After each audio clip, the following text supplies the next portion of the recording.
Welcome to The Creative Influencer, where we discuss all things creative with an emphasis on influencers. The Creative Influencer is hosted by John Pfeiffer. John is an entertainment attorney in Santa Monica, California, who represents influencers and other creatives.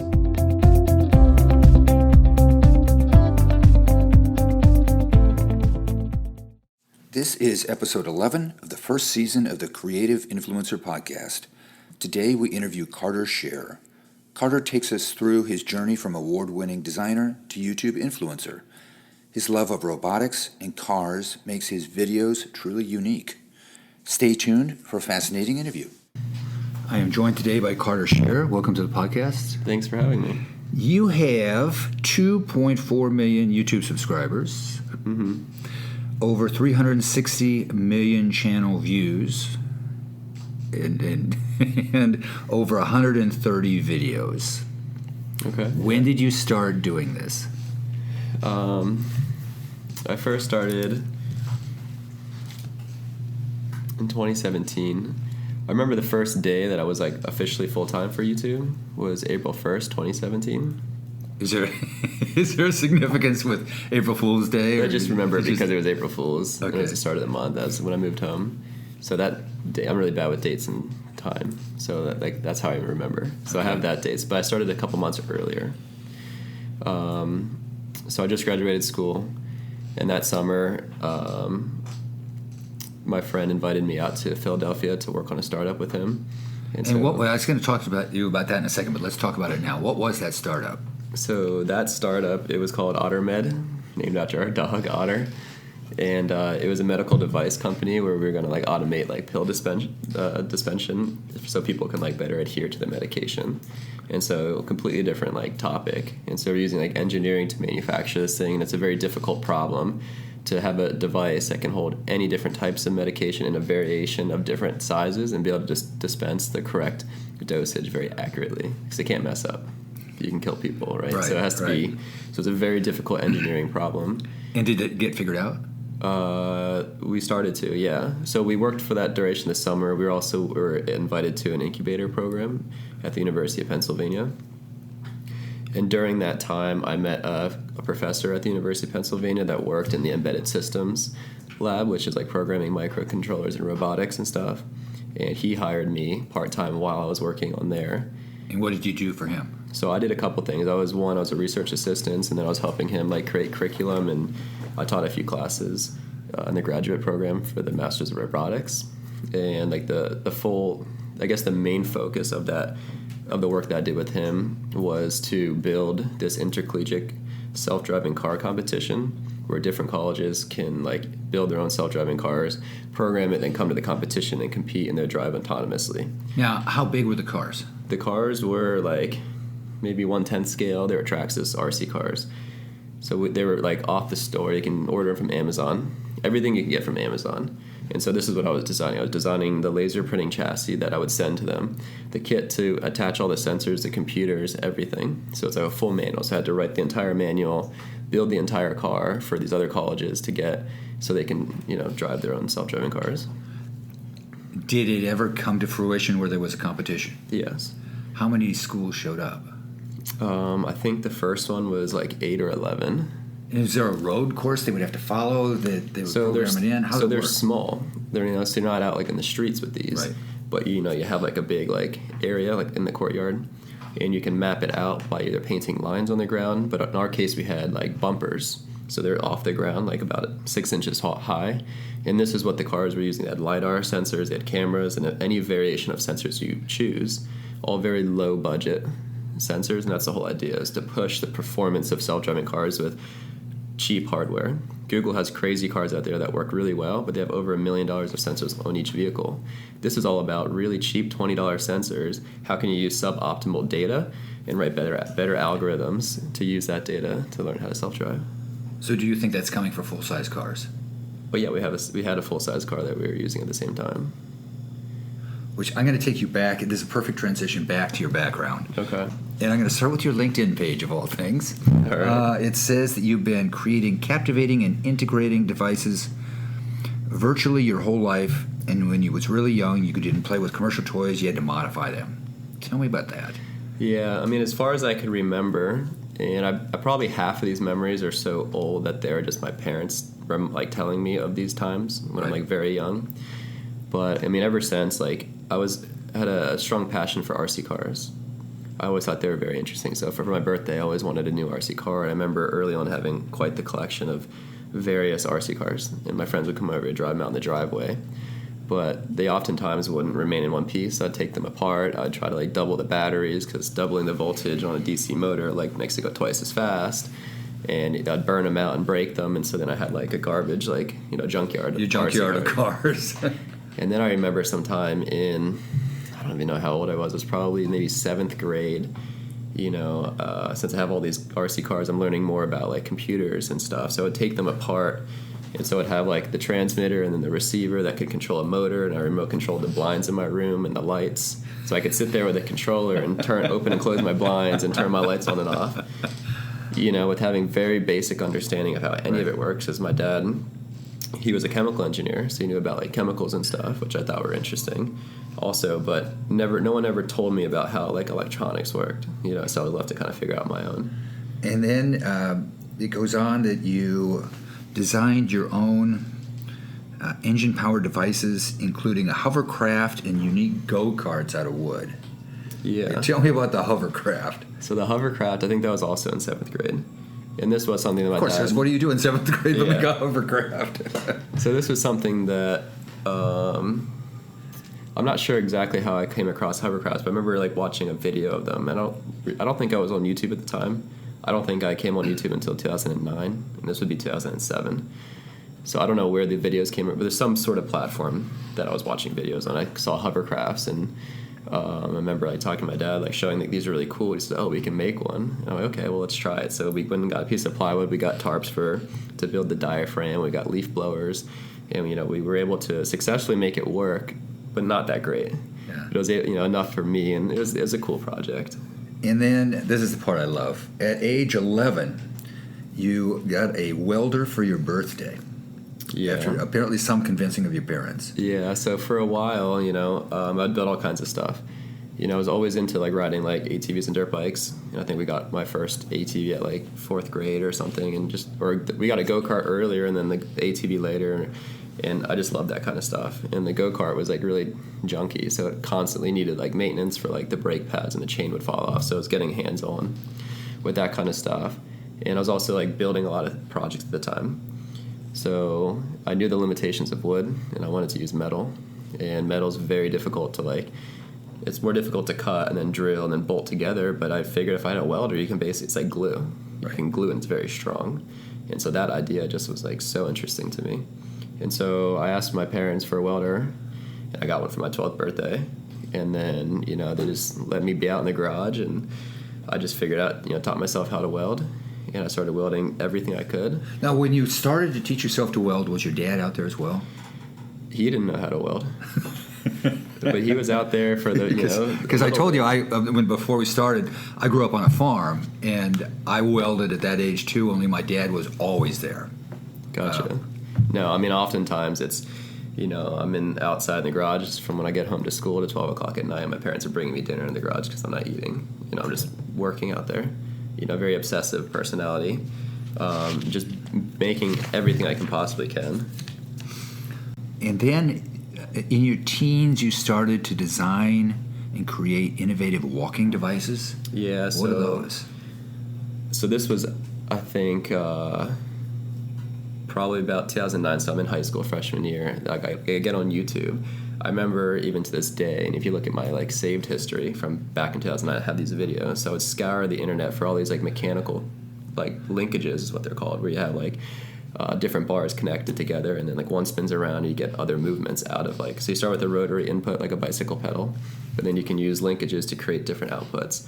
And I found this one Dutch creator, Theo Jansen, he made this rotary mechanism that mimics a leg movement. So he has these creatures that can walk. And when I saw that, I was blown away. I thought that was so interesting. And so I just spent hours and hours scouring the internet looking for all the stuff I can find. And there wasn't a lot of stuff. You had to go really deep into like YouTube. And so I think that's also part of why I understand YouTube so well, because I spent so much time kind of almost reverse engineering at the time, looking trying to find content. And so now I understand it better. And so I got obsessed with designing these legs, these mechanical legs. And so I made my first one maybe my freshman or sophomore year. And what did it do? You could sit on it and you spin it around, and it's two legs out front that walk and pull you across the ground, kind of like a very spider-like.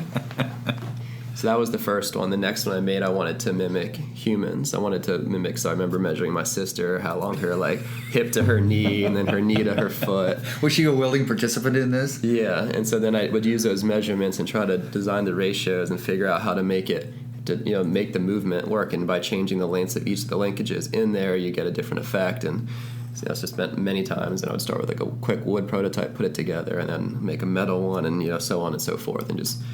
And each one of these things would take hundreds of hours to develop. And then I eventually made this human walking machine, and which was all welded, creation with the gears and very complicated. I had a single motor that powered 4 legs that walked, from a drill. I used an old drill, and so I had the drill input, and I had to gear it down, and then I had a drive shaft, and I had to have coupling joints that go out to 90-degree gearboxes, then gear it down again. That goes into linkages for all 4 legs. So just an absolute pretty impressive mechanical feat, especially for my age. And then I entered that into engineering competition, and then I won the regional, and then I went on to states and won the states. And then there's a global competition where there's over 25 countries around the world that fly in to compete, and I won that competition as well. Where was that? That was I think that year was at the University of Michigan, or Michigan State University. For that one, yes, that was a huge accomplishment. Did your parents keep all of these? Did you keep all of these? I still have that one. Okay. Oh, okay. The one that won the international prize. Yes. Yeah. But all the other inventions and all the other gadgets that you have, are they in the garage somewhere? I'm constantly battling them from throwing them out. So I have some left, some of the bigger ones. So they want to throw them out, or you don't want them? I mean, they just sit there, and I always say I'm going to use them for something, but. I'm just smelling more videos. Yeah, and we've used this one for a very old video way back on Steven's channel. Now, you are recently moved to Los Angeles. Yeah. Or in the process. I'm in the process, yeah. Are you going to bring your welder? No. That's a very old one. It's time for a new one. So after high school, you win design awards. Yeah. Where'd you go to college? Carnegie Mellon. How'd you pick Carnegie Mellon? Well, it was one of the best schools that I got accepted to. It had a great swim team, and I was a swimmer at the time. Where are you from originally? Washington, D.C., Northern Virginia. Okay. And the Secret Service didn't come pay you a visit when you're making all this stuff? No. What did you study at Carnegie Mellon? I initially... So, I have this mechanical background in high school, right. And so I came in and I was, thinking about doing something similar. I found physics. My senior year in high school, I was very interested, so I went in as a physics major. That's how I applied and got accepted. Quickly after, once I got to quantum physics, I realized, this isn't going to help with, the stuff I want to do. And so I made a career change, and I was thinking, okay, well, do I want to do mechanical engineering? And I turned against that because I felt that I already know everything about mechanical engineering, all self-taught.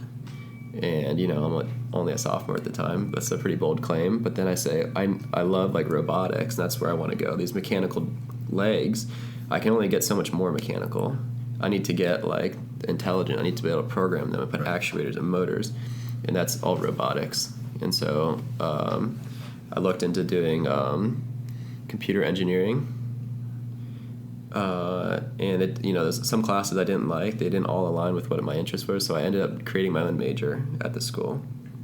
Which was? And so it was basically a robotics major. I picked a name for it. I called it digital systems.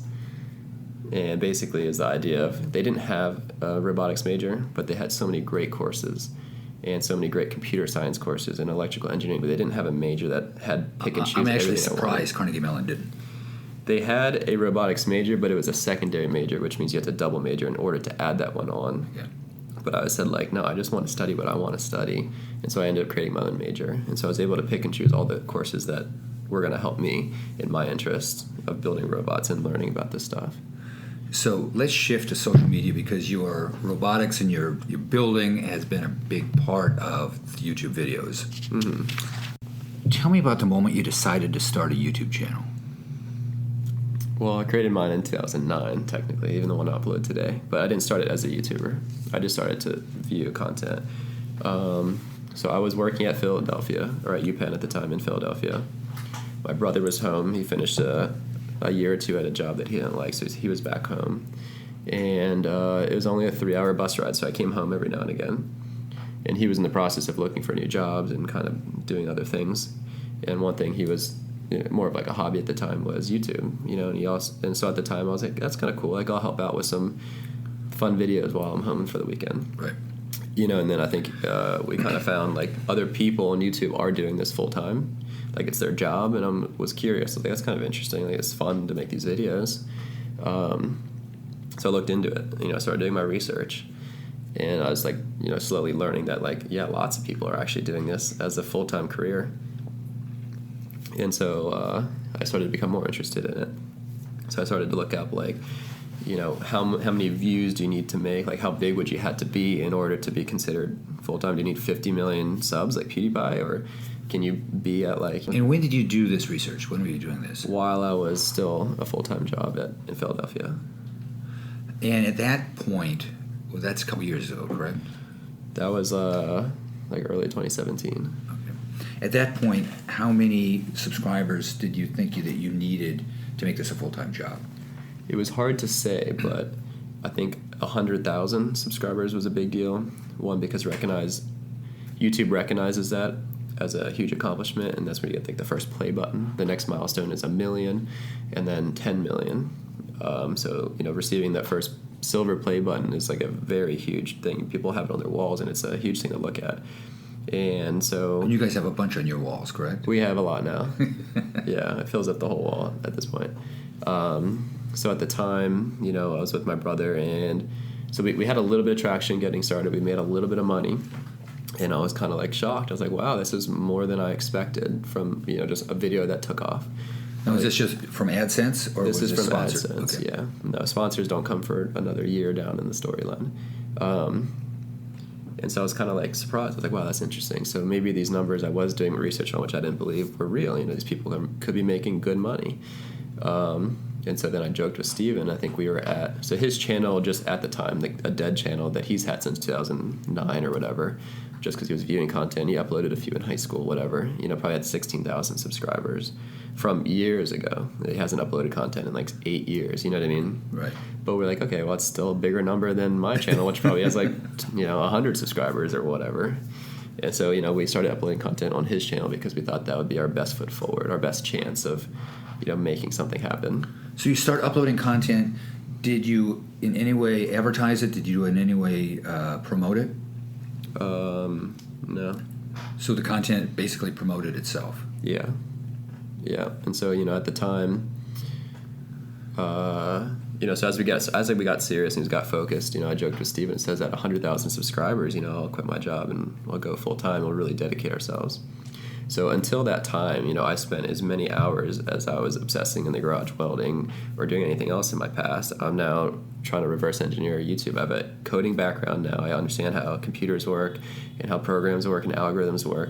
And so I'm using that knowledge to then study YouTube, look up research papers, look at articles, look at all this stuff to understand how I can use my knowledge to reverse engineer this, to almost manipulate my way to getting views by exploiting any to know how the algorithm works and what you need to do. If you know how it works, you can almost play it. And so that's what we did. And pretty quickly I started learning how to do that. Like this, and it's a combination of making good content, but also packaging it the right way. And so by understanding how YouTube works, I knew exactly what keys to hit. So if I have a video that's good, that's the formula, a good video, and knowing what keys to hit. Right. And you can stick it out there, and the video started taking off. At some point, I remember thinking if I could just get 2 videos a month to hit 1 million views, that might be enough to really consider a new career change. And at some point, we probably had 20 videos in a single month, all over 3 million views. Things started really taking off. And so by the time I quit my job and moved home, we went from 100 in that period of time of me quitting and talking with my boss, who just hired me. By the time I moved home, April 1st, we were already over 200,000. We doubled. And how was the conversation with your parents? I'm going to quit my job and move home and make YouTube videos.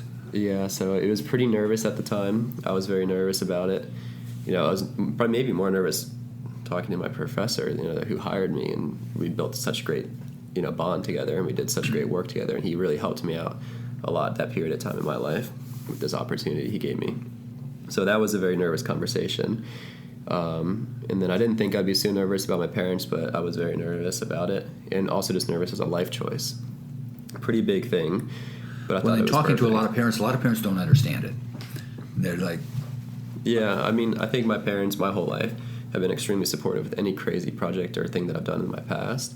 And so I think they have They bought you a welder, for God's sakes. They got me a welder and other crazy stories. Yeah. And so, I just like anything else, I just say, this is what I'm going to do, and just letting you know as like I'm telling them kind of thing. And they're just there to support me.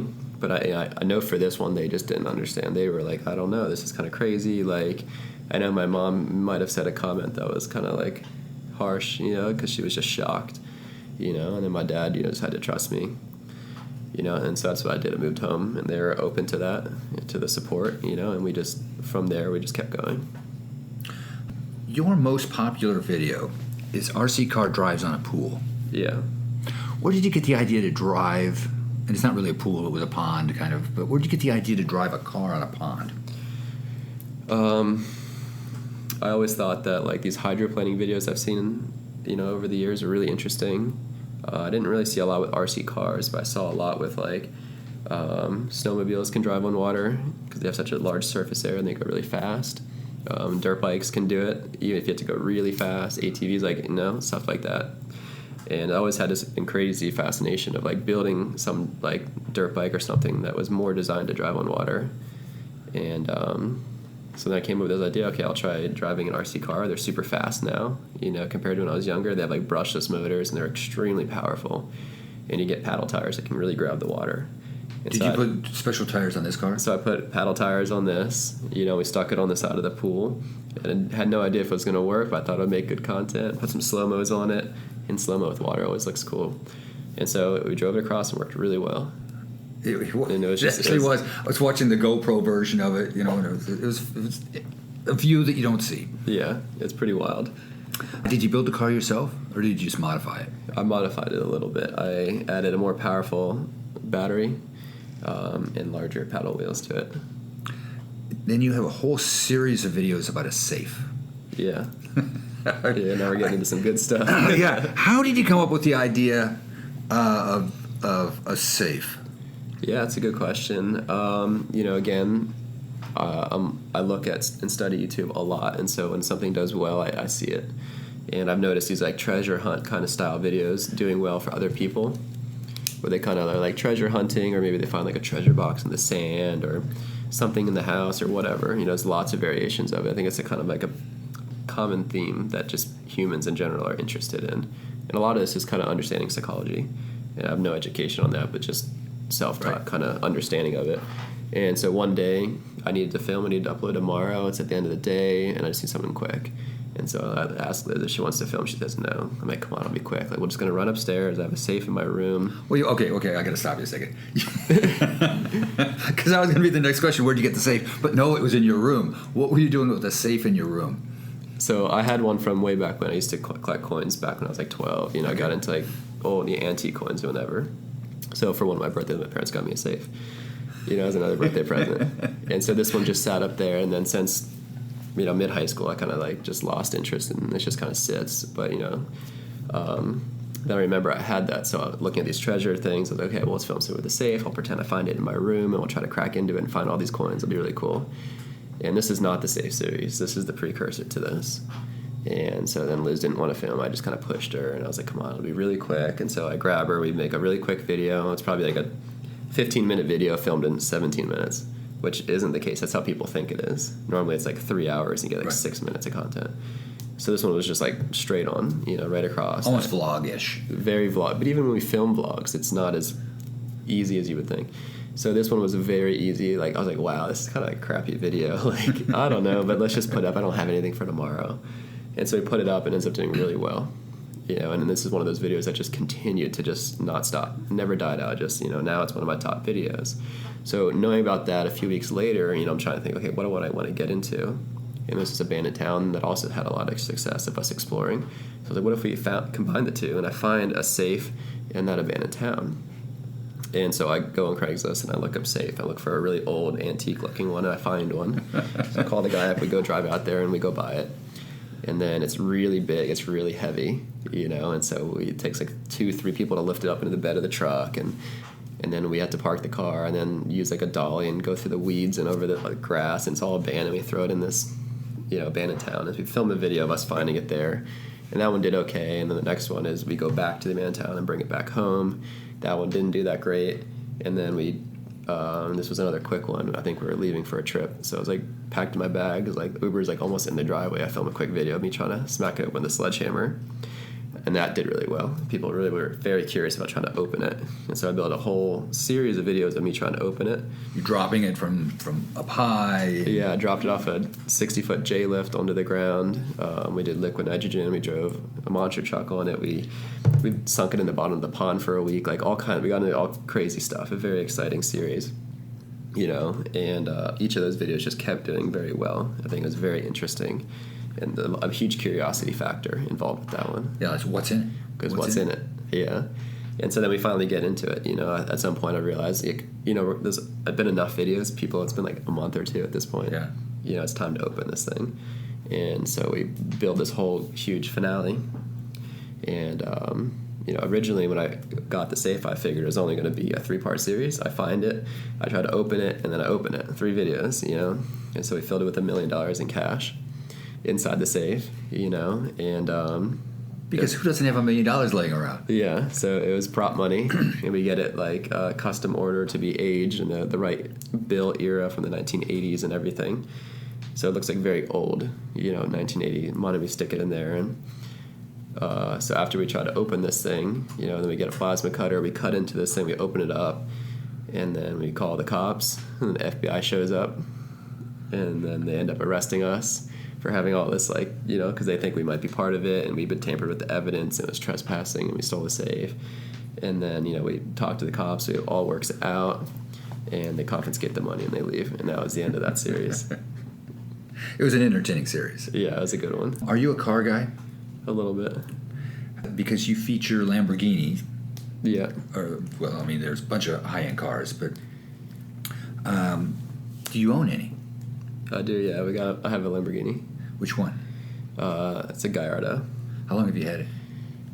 About a year, maybe. A little more than a year at this point. How did you pick a Lamborghini over a Ferrari, over a Porsche, over... It's a good question. I was thinking about this earlier today, and I think it was like month 3 into YouTube we bought a Lamborghini. You know, like, we quit my job, you know, we started to make a little bit of money, and the first thing we do and empty our bank account was for a Lamborghini. As you can imagine, a great investment. Yes. And it's funny, but it actually was. I think it was a really great choice, and we did a lot of research on how to own an exotic, and this is where my brother comes in, because he's much more interested in exotics and understand there's this huge market that people don't understand about these. You know, I guess it's technically a used. I mean, we got it at 4,000 miles, 2012. You know, a few years old, basically right. Brand new, not a scratch on it. You know, but you know, the reason why is, you know, if you were to buy a Lamborghini now and drive it off the lot, it's going to depreciate a huge amount. A couple of years later, you know, the depreciation's still dropping, but it starts to level out. And after a certain point, for these exotic cars, they always hold value, even old Lambos. Old Lamborghinis now are actually worth more than they were brand new. You know, so they start to gain in value. And Lamborghini, given the brand name, you know, they do such a great job of holding value. And so if you look at, like, the depreciation curve, we're right flat on this vehicle.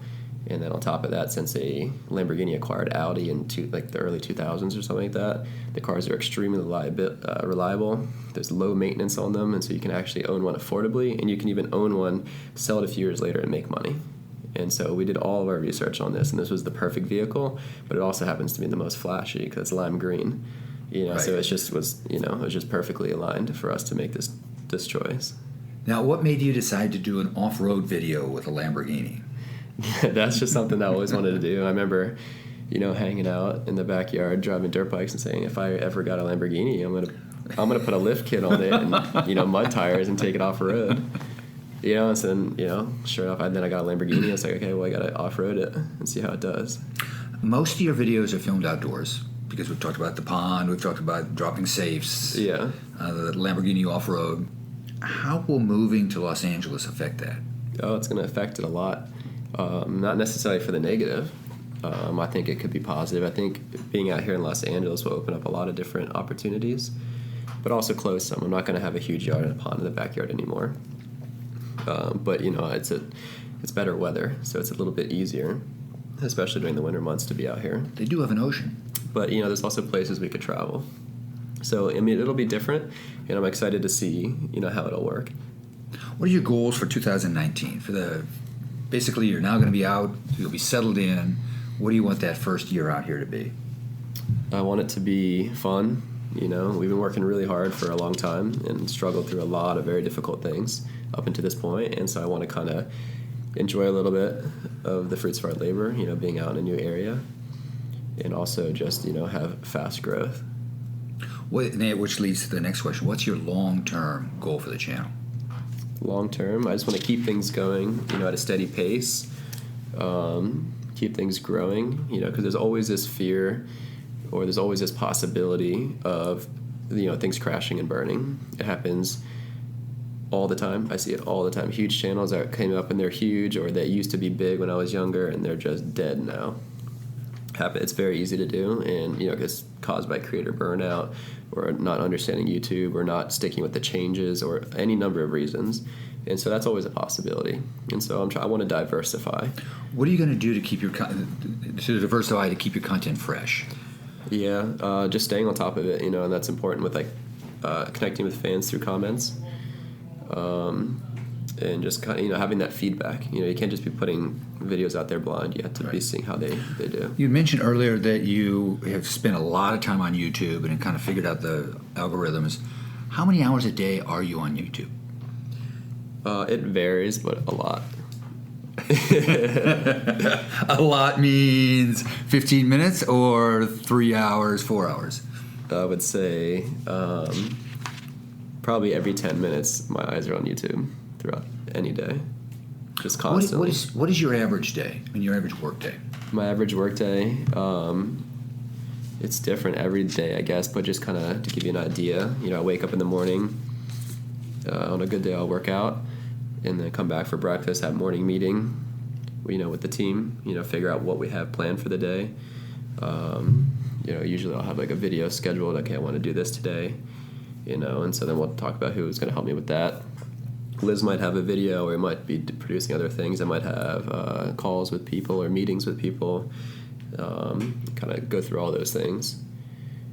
And it's pretty, action-packed. And then if any downtime I have, then I'm on my computer. I'm studying the analytics. I'm looking at YouTube. I'm trying to figure out, just trying to organize my content. I'm trying to optimize my analytics, stuff like that. How far in advance do you plan your videos? It just depends. I would say right now it's kind of like I have a decent idea for the next couple, and I need to film today in order to post tomorrow. That's how it is now. We've experimented in the past with building a backlog of 5 videos, which is about a week buffer. And there's pros and cons to that. I kind of prefer staying on top of short. Maybe having one backlog. How long does it take you to film your average video? Recently, it's been getting a little bit shorter. I think I'm a lot more efficient with it now, and so if I want to make I like to make my videos over 10 minutes, around 12 minutes as a sweet spot.